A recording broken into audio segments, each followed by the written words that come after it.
বন্ধুরা, কখনো কি ভেবে দেখেছেন ঢাকা শহরের ভিড়ভাট্টা আর ধোঁয়ার ভেতর থেকেও মাত্র একটা নদী পার হলেই একেবারে অন্য জগৎ লুকিয়ে আছে। আজকে আমি আপনাদের নিয়ে যাব তেমনই এক জায়গায়, তুরাগ নদীর ওপারে কাউন্দিয়ার সেই সাদা সাদা কাশফুলের রাজ্যে। কল্পনা করুন তো, রাস্তা দিয়ে হাঁটছি, পাশে ধুলো উড়ছে, হালকা বাতাসে গ্রামের গন্ধ, মাঝে এক ফাঁকা রিকশায় একটু ঝাঁকুনি খেলাম, কিন্তু সেই ঝাঁকুনি ছিল স্বপ্নের পথে প্রথম যাত্রা। তারপরে এলো আসল ম্যাজিক, নৌকা। ছোট্ট নৌকা নদীর বুকে যখন ভেসে উঠল, মনে হচ্ছিল আমরা শহরের ক্লান্তি ফেলে কোনো পরীর দেশে যাচ্ছি। নদীর ওপরে ট্রলারগুলোকে দেখছিলাম দূর থেকে, ঢেউয়ের শব্দে যেন গল্প হচ্ছিল আকাশের সাথে। এবং তারপরেই চোখে পড়ল সাদা সাদা কাশফুল, বাতাসে দুলছে যেন হাজারো ছোট ছোট মেঘ মাটিতে নেমে এসেছে।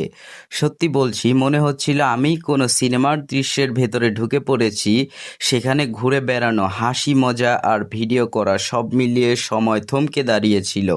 এই স্বপ্নের ভেতরেও এক চমক, হঠাৎ দেখি পানির ধারে হাঁস আর তার বাচ্চারা, ছোট ছোট হলুদ ফ্লাফি বাচ্চাগুলো যখন পানিতে সাঁতার কাটছিল, মনে হচ্ছিল এ যেন জীবন্ত কার্টুন। ক্যামেরা বন্ধ করার কোনো ইচ্ছে হচ্ছিল না। ফেরার পথে আবার একটু দাঁড়ালাম নদীর পাড়ে। দূরে ট্রলারগুলো চলছিল, পানির ঢেউ কানে বাজছিল, মনে হচ্ছিল শহরটা অনেক দূরে আর আমি দাঁড়িয়ে আছি সময়ের বাইরে এক দিগন্তে।